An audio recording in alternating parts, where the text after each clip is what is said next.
रेगिस्तान के बीचों बीच तपती रेत पर एक बहुत छोटा बच्चा अकेला भटकता हुआ दिखाई देता है। उसके मुंह में किसी इंसान की कटी हुई उंगली है जिसे वह चूस रहा है। दूर दूर तक कोई नहीं, बस सन्नाटा और जलती धूप। उसी वक्त विंडहैम नाम का एक आदमी अपनी कार से उस इलाके में पहुंचता है। वह एक फोटोग्राफर है और यहाँ आने वाले सूर्य ग्रहण की तस्वीरें लेने आया है। वह इधर उधर घूमता है, ऊंचाई वाली जगह तलाशता है ताकि उसे परफेक्ट एंगल मिल सके। कई घंटों के इंतजार के बाद वह कुछ शानदार तस्वीरें ले लेता है और वापस जाने की तैयारी करता है। तभी उसकी नजर एक छोटे से पेड़ की छाया में बैठे एक रोते हुए बच्चे पर पड़ती है। विंडहैम हैरान हो जाता है। वह बच्चे से सवाल करता है। धीरे धीरे उसे पता चलता है कि बच्चा रास्ता भटक गया है और उसके माता पिता कहीं खो गए हैं। विंडहैम उसकी मदद करने का फैसला करता है। जब वह बच्चे का हाथ पकड़कर उसे उठाता है तो उसे महसूस होता है कि बच्चे का हाथ बेहद गंदा है, जैसे उसने किसी अजीब चीज को छुआ हो। बच्चा बिना कुछ कहे रेगिस्तान के और अंदर की तरफ चलने लगता है।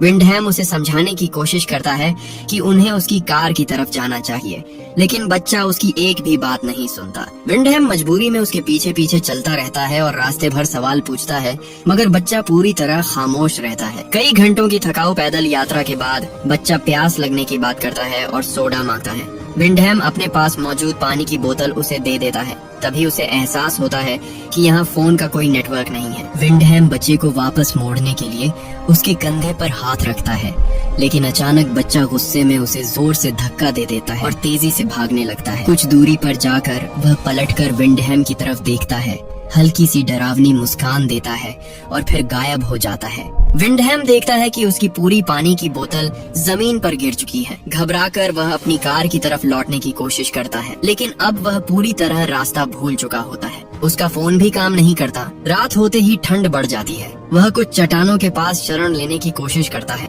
लेकिन अजीब सी आवाजों की वजह से सो नहीं पाता। आवाज का पीछा करते हुए वह देखता है कि पेड़ों की डालियों से कई खाली बोतलें लटक रही हैं, जो हवा में टकराकर आवाज कर रही हैं। नीचे एक घाटी से किसी औरत के गाने की आवाज आ रही होती है। जब वह नीचे झांकता है तो हैरान रह जाता है। घाटी के अंदर एक पूरा घर बना हुआ होता है। पास ही एक सीढ़ी होती है जिसे वह सावधानी से नीचे उतरता है। घर के दरवाजे पर दस्तक देने पर कोई जवाब नहीं मिलता, लेकिन वह अंदर चला जाता है। वहाँ उसकी मुलाकात अलीना नाम की औरत से होती है, जो खाना बना रही होती है। विंडहैम उसे फोन या बाहर जाने का रास्ता पूछता है, लेकिन अलीना बताती है कि उसके पास फोन नहीं है। वह उसे खाना ऑफर करती है। विंडहैम कितने भी सवाल करे, अलीना कोई सीधा जवाब नहीं देती। वह भूखा नहीं होता, बस थोड़ा पानी पीता है। अलीना उसका हिस्सा भी खुद खा लेती है। रात होने पर अलीना उसे वहीं रुकने को कहती है। कपड़े बदलते वक्त विंडहैम अनजाने में उसे घूरता रह जाता है। सुबह विंडहैम पहले उठता है। बाहर जाकर वह राहत महसूस करता है और घाटी की दीवारों पर बनी अजीब सी पेंटिंग्स देखता है।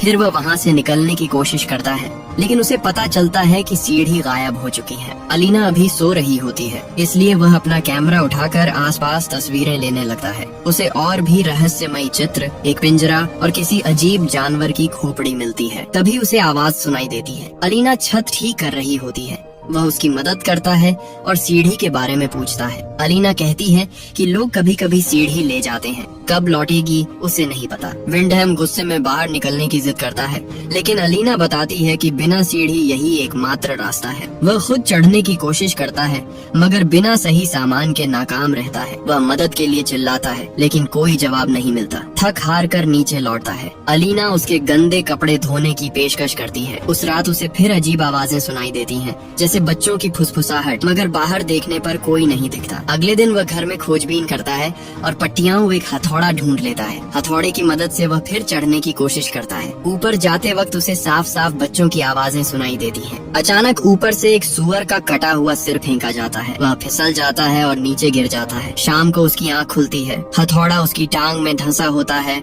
और दर्द असहनीय होता है। अलीना आकर हथौड़ा निकालती है और उसे घर के अंदर ले जाती है। कई दिनों तक वह बिस्तर पर पड़ा रहता है। दर्द और बुखार की वजह से उसे भ्रम होने लगता है। कभी कभी उसे लगता है कि घर में एक छोटा लड़का भी है। उधर अलीना अपने मासिक रक्तस्राव के दौरान दीवार पर एक और निशान बनाती है। जब विंडहैम थोड़ा ठीक होता है तो उसे पता चलता है कि अब वह लंगड़ा हो गया है और चढ़ नहीं सका।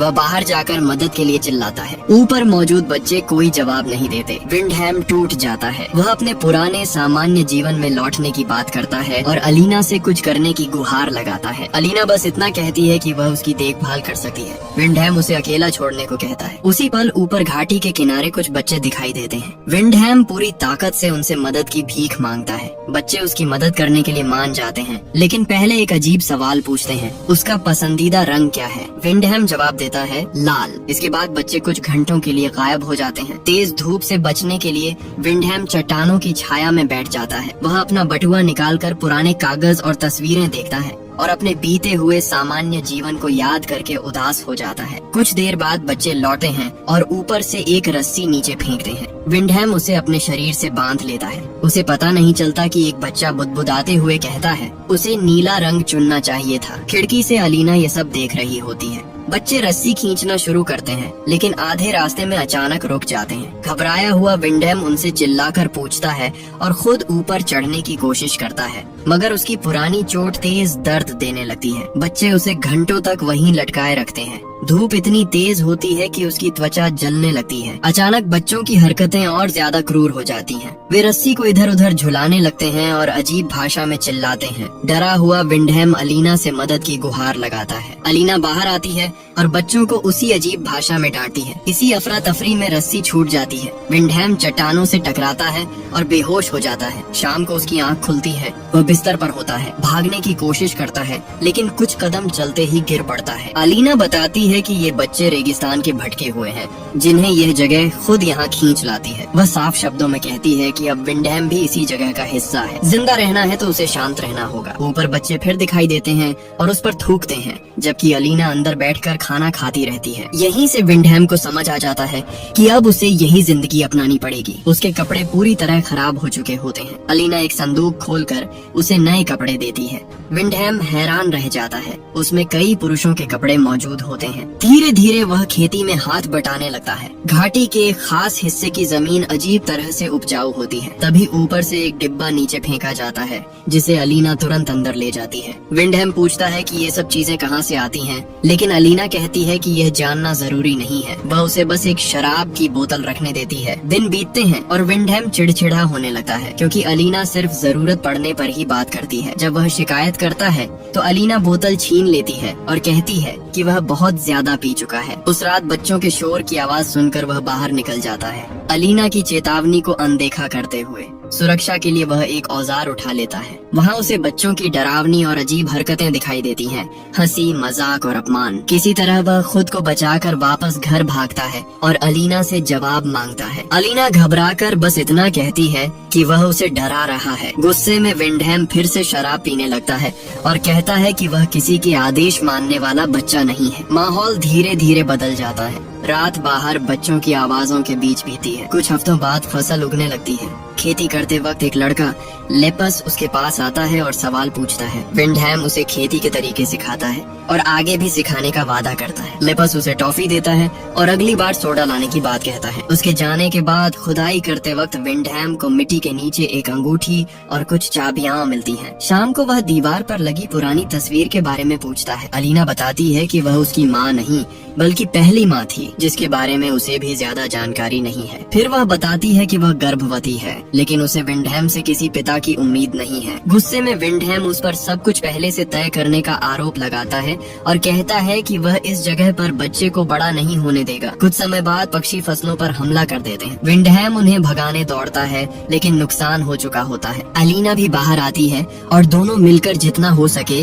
उतना ठीक करते हैं। उस रात अलीना लगातार गुनगुनाती रहती है और विंडहैम सो नहीं पाता। एक सुबह वह खुद को फिट रखने के लिए घाटी में दौड़ रहा होता है। तभी उसके ऊपर से एक हवाई जहाज गुजरता है। वह चिल्लाता नहीं, उसे पता है कोई सुनने वाला नहीं है। उसी वक्त लेपस आता है और माफी मांगता है कि वह सोडा नहीं ला पाया। विंडहैम फिर भी उसे सिखाने को तैयार हो जाता है और पूछता है कि क्या वह यहाँ से निकलना नहीं चाहता। लेपस बताता है कि उन्हें महल छोड़ने की इजाजत नहीं है। विंडहैम हार नहीं मानता। वह अलीना की हालत के बारे में बताता है और कहता है कि वे तीनों मिलकर यहाँ से जा सकते हैं। लेप्स कुछ पल सोचता है और मान जाता है। वह वादा करता है कि जब बाकी बच्चे सो जाएंगे तब वह मदद करेगा। दूर खड़ी अलीना ये सब सुन लेती है। और उसके चेहरे पर पहली बार भावनाओं का हल्का सा बदलाव दिखाई देता है। अचानक उनकी बात बीच में ही रुक जाती है जब एक लड़का आता है और लेपस को जबरदस्ती अपने साथ ले जाता है। दोपहर में अलीना विंडहैम की चोट साफ करती है। दर्द के बीच उसे एक डरावना सपना आता है, जैसे उसकी चोट खुलकर एक आंख बन गई हो, लेकिन अगले ही पल उसे एहसास होता है कि यह सिर्फ एक सपना था। रात के खाने के दौरान अलीना पहली बार बाहर की दुनिया को लेकर सवाल पूछती है। विंडहैम उसे आजादी का मतलब समझाता है, खुले आसमान, सड़कों, भीड़ और शोर के बारे में। उसे चीज बर्गर क्या होता है यह भी समझाना पड़ता है। वह यह भी मान लेता है कि अगर वह यहाँ से गया तो इस जगह की खामोशी उसे याद आएगी। इसके जवाब में अलीना अपनी जिंदगी के बारे में बताती है। वह कहती है कि उसकी माँ ने उसे सिखाया था कि रेगिस्तान के बाहर की दुनिया एक मरीचिका है जो दिखती तो है लेकिन असल में मौजूद नहीं है। अलीना की सोच बदलने के लिए विंडहैम अपना कैमरा निकालता है और उसे सूर्य ग्रहण की तस्वीरें दिखाता है। गलती से कार में रिकॉर्ड किया गया एक छोटा सा वीडियो चल जाता है जिसमें रेडियो का संगीत सुनाई देता है। अलीना ने पहली बार संगीत सुना होता है। वह हंस पड़ती है और उससे बार बार वीडियो चलाने को कहती है। उस रात विंडहैम आग और बच्चों के मंत्रोच्चार का सपना देखता है। सुबह अलीना बाहर आती है और अचानक चीख उठती है। ऊपर लेपस की लाश लटकी हुई होती है। अलीना टूट जाती है। वह बच्चों पर अजीब भाषा में चिल्लाती है लेकिन अंग्रेजी में इतना जरूर कहती है,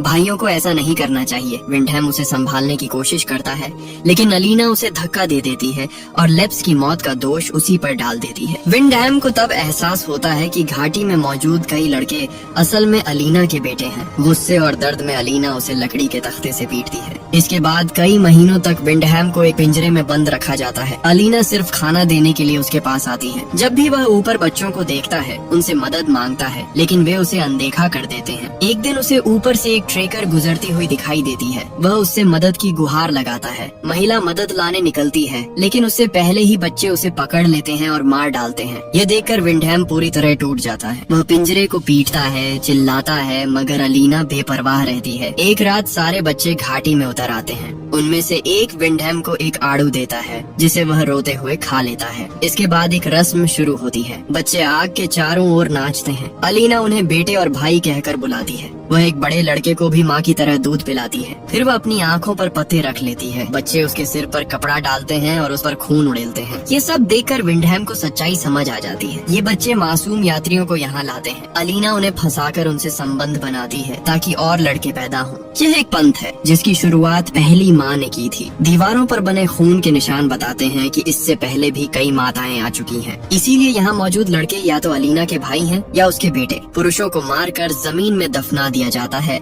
इसी वजह से वही जमीन उपजाऊ है और वहीं से विंडहैम को चीजें मिली थी। बाद में अलीना जब उसे कंबल देने आती है तो विंडहैम उससे मिन्नत करता है। वह वादा करता है कि वह आज्ञाकारी रहेगा, जितने बच्चे चाहेगी देगा, उन्हें पढ़ाएगा और एक असली परिवार बनाएगा। वह प्यार भरे शब्दों से उसे बहकाने की कोशिश करता है लेकिन अलीना साफ मना कर देती है। वह कहती है कि उसके पास कभी कोई विकल्प था ही नहीं। वह सिर्फ एक बीज है। वह उसे सिर्फ बच्चे के जन्म तक जिंदा रखेगी ताकि कुछ गलत न हो। कुछ समय बाद अलीना को अचानक तेज दर्द उठता है। घबराकर वह विंडहैम को बाहर निकालती है और बताती है कि पहले कभी ऐसा नहीं हुआ। विंडहैम उसकी मदद करने को तैयार हो जाता है लेकिन रास्ते में उसे ऊपर बच्चे दिखाई देते हैं और सीढ़ी वापस लगी होती है। वह मौका देखते ही अलीना को छोड़ देता है और भागने लगता है। अलीना जमीन पर ही बच्चे को जन्म देती है। बच्चे के रोने की आवाज सुनकर विंडहैम रुक जाता है। वह लौटकर अपनी नवजात बेटी को देखता है। अलीना उसे कुछ पल के लिए बच्ची गोद में देती है और बताती है कि यही लड़की अगली माँ बनेगी। वह विंडहैम का धन्यवाद करती है। इसके बाद बच्चे उसे घेर लेते हैं और उसकी गर्दन पर हमला कर उसे मार देते हैं। बाद में अलीना उसके सामान को संदूक में बाकी आदमियों की चीजों के साथ रख देती है। बाहर उसका शरीर मिट्टी में सड़ने लगता है और इस तरह यह भयावह चक्र फिर से शुरू हो जाता है।